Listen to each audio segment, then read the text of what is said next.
여러분 그동안 안녕하셨습니까? 오늘은 지난번 말씀드린 것과 같이 그리스도인의 완전에 대하여 알아보도록 하겠습니다. 에베소서 4장 13절 우리가 다 하나님의 아들 믿는 것과 아는 일에 하나가 되어 온전한 사람을 이루어 그리스도의 장성한 분량이 충만한 데까지 이르리니. 사도행적 533페이지. 더욱 힘써 너희 부르심과 택하심을 굳게 하라. 너희가 이것을 행한즉 언제든지 실족지 아니하리라. 이같이 하면 우리 주 곧 구주 예수 그리스도의 영원한 나라에 들어감을 넉넉히 너희에게 주시리라.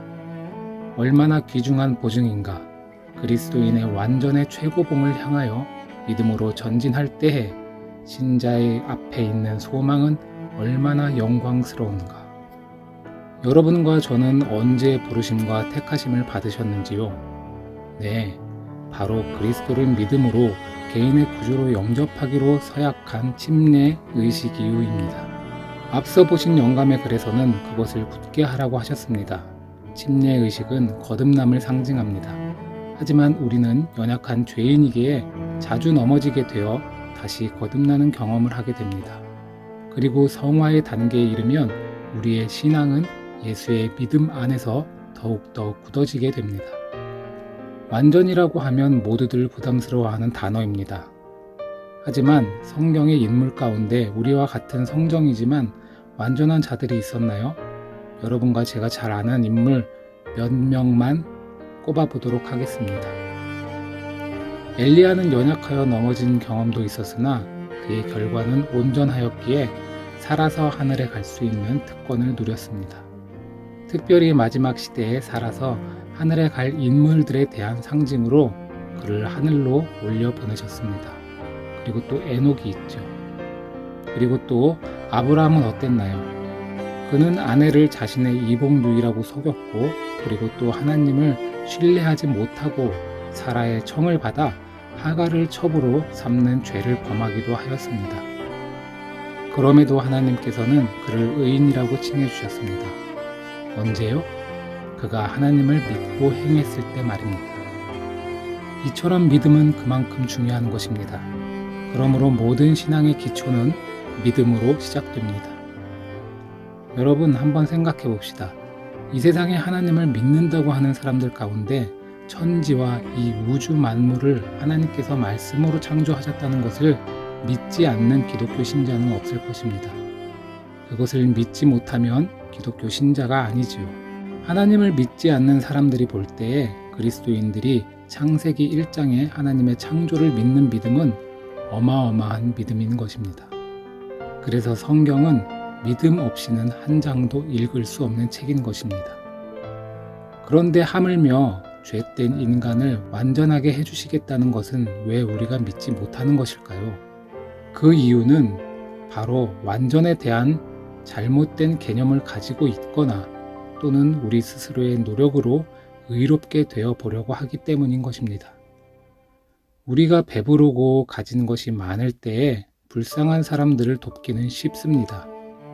그리고 그 일로 뿌듯해야 합니다. 이러한 의는 대부분 자신의 의인 것입니다. 하지만 나도 죽게 생긴 상황에서 선을 베푸는 의는 하나님의 의입니다. 바로 사르밧 과부가 행했던 믿음의 행위가 하나님의 의인 것입니다. 그래도 완전, 온전이라는 단어는 참으로 죄된 우리 인간들에게는 너무나도 부담되는 단어입니다. 성경과 영감의 글에서 말씀하시는 온전은 우리 스스로는 절대로 완전할 수 없다라는 것입니다. 마태복음 5장 48절 그러므로 하늘에 계신 너희 아버지의 온전하심과 같이 너희도 온전하라. 방금 함께 본 말씀 가운데 우리 스스로 온전하라고 하신 말씀이 있나요? 아닙니다. 너희 아버지의 온전하심과 같이 너희도 온전하라고 하십니다. 즉 하나님께서 온전하기 때문에 그분만을 의지하면 우리 속에서 온전하신 그분께서 일하시겠다는 보증인 것입니다. 죄된 우리가 온전, 완전에 대한 거부 반응을 일으키는 이유는 바로 내가 무엇을 해야 하는 행위신앙에 젖어 있기 때문에 온전, 완전이라는 단어를 들으면 거부 반응을 하는 것입니다. 여러분, 하나님은 완전하십니까? 그것을 동의하지 않는다면 이 또한 기독교 신자가 아니지요. 하나님은 완전하십니다. 예수님도 완전하십니다. 지난번 영상에서 우리가 배웠듯이 예수님께서 우리의 온전한 모본이 되실 수 있는 이유는 바로 이 땅에 인성으로 오셔서 자신을 의지하지 않고 하나님만 의지하여 온전한 그분의 삶을 보여주셨기 때문입니다. 그러므로 우리는 예수님의 믿음을 가지고 그분의 모본을 따라 살아간다면 내 안에서 그리스도께서 완전을 이루신다는 것입니다. 아담과 하와가 창조될 당시 그들이 불완전하게 창조되었나요? 아니지 않습니까? 그들은 하나님의 형상으로 지음받은 완전한 존재였습니다. 그렇다면 언제부터 그들이 불완전하게 되었나요? 네, 맞습니다. 그들이 죄를 선택함으로 하나님의 형상에서 마귀의 형상으로 바뀌었기 때문입니다. 그러므로 우리가 다시 완전해지려면 어떻게 해야 하나요? 네, 죄를 해결해야 됩니다. 이 부분의 말씀은 우리가 너무나도 잘 아는 성경절인데요. 특히 킹 제임스 버전에서 더욱 명확하게 말씀하고 계십니다. 요한복음 1장 29절. 다음날 요한이 예수님께서 자기에게 오시는 것을 보고 이르되 세상 죄를 제거하시는 하나님의 어린 양을 보라. 이처럼 죄는 우리가 범했지만 해결은 우리가 할 수 없는 것입니다. 죄는 죄를 낳기 때문입니다. 그래서 죄로 인하여 하나님과 분리된 우리를 다시 연결시키기 위해서 인간으로 오신 것입니다. 그러면 다시 돌아가서 그렇다면 주께서 우리 각자에게 요구하시는 완전은 무엇일까요? 빌립보서 3장 12에서 14절 말씀. 내가 이미 얻었다 함도 아니요 온전히 이루었다 함도 아니라 오직 내가 그리스도 예수께 잡힌 바 된 그것을 잡으려고 쫓아가노라. 형제들아, 나는 아직 내가 잡은 줄로 여기지 아니하고 오직 한 일, 즉 뒤에 있는 것은 잊어버리고 앞에 있는 것을 잡으려고 표대를 향하여 그리스도 예수 안에서 하나님이 위에서 부르신 부름의 상을 위하여 쫓아가노라. 의인은 7번, 그러니까 완전히 넘어질지라도 8번째 다시 일어나 표대를 향하여 나아가는 것입니다. 하나님은 우리가 죄로 넘어질지라도 예수님의 믿음으로 일어나 다시 나아가는 것을 의로 여기십니다. 그것을 완전이라고 하십니다. 하지만 분명히 알아야 할 것은 습관적인 죄는 반드시 버려야 한다는 것입니다. 마치 철사를 계속하여 구부렸다 폈다를 반복하면 부러지는 것처럼 습관적인 죄를 버리지 않으면 결국 양심의 화인을 맞아 구원의 대열에서 끊어져 영원히 잃어버린 바 되기 때문입니다. 여기에 대한 영감의 글을 보겠습니다. 언제나 값진 진주를 찾아 헤매는 자들이 있다. 그러나 저들은 저들이 가진 바 그릇된 습관들을 완전히 버리지 않는다. 완전한 복종이 없이는 진정한 안식과 기쁨이 없으므로 저들은 영혼 앞에 화평과 조화를 이룬다는 뜻이 무엇임을 결코 깨닫지 못한다. 저들은 거의 그리스도인이 될 뻔하였으나 아직 완전한 그리스도인이 아니며 저들은 하늘 왕국에 접근한 듯이 보이나 그 안으로 들어가지 못하고 있다. 완전히 구원받지 못하고 거의 구원받을 뻔했다는 말은 거의 구원받게 되었다는 뜻이 아니라 완전히 구원을 상실하게 되었다는 의미이다. 그렇다면 우리는 어떻게 하여야 영생을 얻을 수 있을까요? 요한복음 17장 3절. 영생은 곧 유일하신 참 하나님과 그가 보내신 자 예수 그리스도를 아는 것이니라. 영생은 하나님과 예수 그리스도를 아는 것이라고 하였습니다. 이 두 분을 아는 것이 왜 영생일까요? 하나님과 예수님은 영원하신 분이시기 때문입니다. 이 세상의 수많은 사람들이 영생을 하지 못하는 이유는 하나님과 예수님을 알지 못하기 때문입니다. 연인이 결혼하는 이유는 서로가 사랑한다는 것을 확인하였고 앞으로 더 사랑하고 싶으니까 결혼하는 것입니다. 그렇지만 인간은 서로의 사랑 가운데 영생할 수 없습니다. 죄된 유한한 존재이기 때문입니다. 하지만 영원 전부터 영원히 살아계신 하나님과 예수님을 알고 사랑하게 되면 그 사람은 영원한 사랑을 하게 되는 것입니다. 그래서 그분의 사랑은 측량할 수 없다는 것입니다. 왜? 영원한 분이시기에 영원히 그 사랑을 배워가기 때문인 것입니다. 그래서 앞서 읽은 사도 바울의 말씀도 끝난 것으로 결론 내지 않고 진행형으로 결론 지은 것입니다. 그러므로 완전이라는 것은 끝을 이야기하는 것이 아니라 진행형인 것입니다. 한 예화를 들어보겠습니다. 여기 작은 씨앗이 있습니다. 이 씨앗은 완전히 말라서 죽은 듯이 보입니다. 이 씨앗을 목토에 심고 물을 주면 싹이 나옵니다. 그 싹이 완전합니까? 불완전합니까? 현재 작은 싹에 불과하지만 완전한 상태인 것입니다. 그리고 그 다음 그 싹이 자라서 나무가 되었습니다. 그 또한 완전한 것입니다.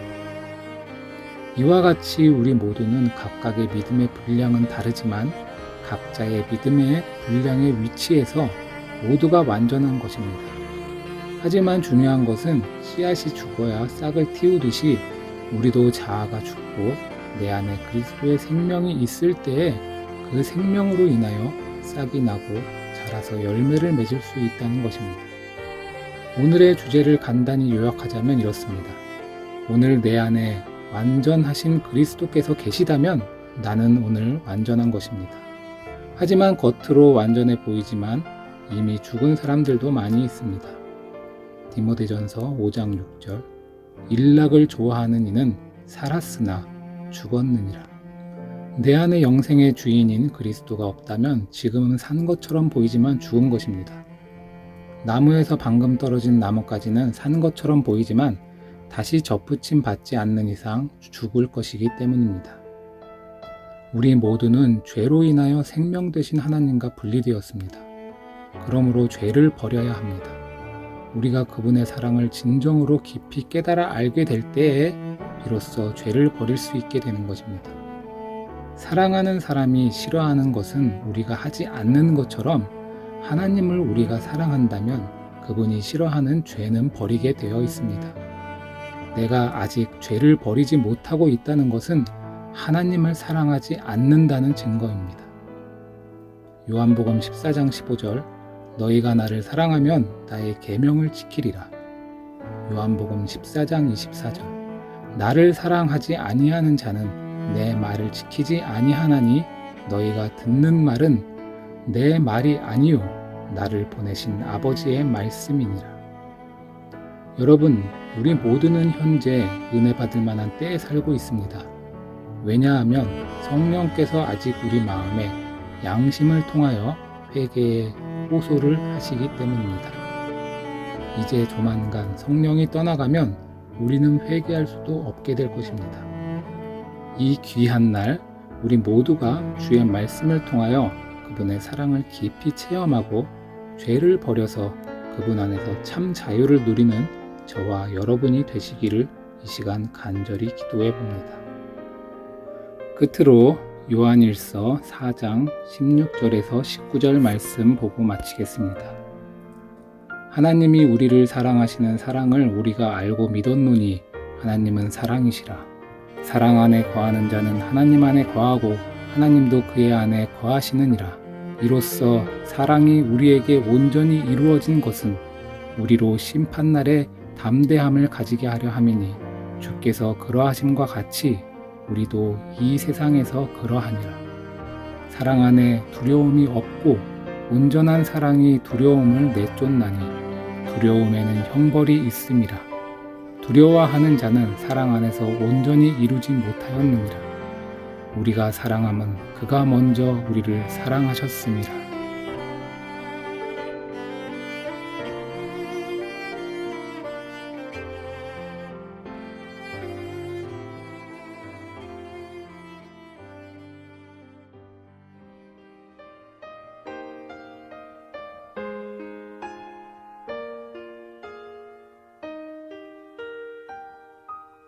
We were prepared for the journey with our wagons loaded down.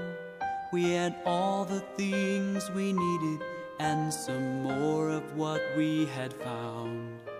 But as the road then narrowed, so the wagons could not climb, we journeyed on with our horses, leaving things of ours behind. Traveling the narrow way, up the steep and windy road, a smooth white wall on one side and a precipice below. As we journey on, the way grows smaller still. Stripped of all earthly support, we cling on to His will. To save ourselves from falling, we press close to the wall. Our luggage was interfering, we cut it loose and let it fall. At such times when we were fearful and our bodies began to sway, a hand seemed to take the bridle and guide us over the way. Traveling the narrow way, up the steep and windy road, a smooth white wall on one side and a precipice below. As we journey on, the way grows smaller still. Stripped of all earthly support, we cling unto His will.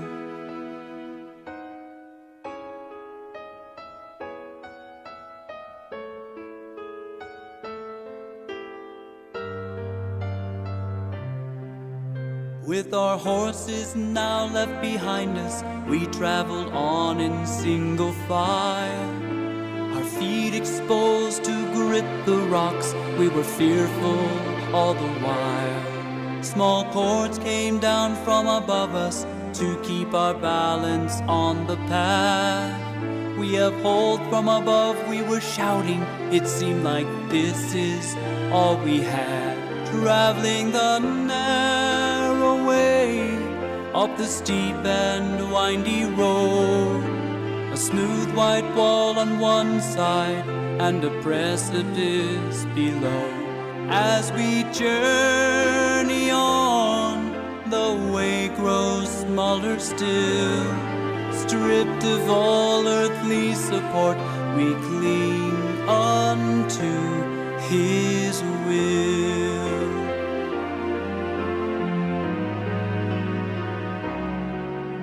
From those not used to hardship, we heard complaints time and again. While they chose to stay behind us, we eagerly pressed on to the end. The wall, once wide and beautiful, now had a bloody stain. If others were able to pursue this course, then we can do the same. Traveling the narrow way, up the steep and windy road, a smooth white wall on one side and a precipice below. As we journey on, the way grows smaller still. Stripped of all earthly support, we cling unto His will. Where our narrow path now ended lay a chasm deep and wide. Scenes of beauty beyond compare await us on the other side. Again in whispered anguish we breathe, who holds the cord? Assured it was none but God Himself, we swung on to our reward. Traveling the narrow way, up the steep and windy road, a smooth white wall on one side and a precipice below. As we journey on, the way grows smaller still. Stripped of all earthly support, we cling unto His will.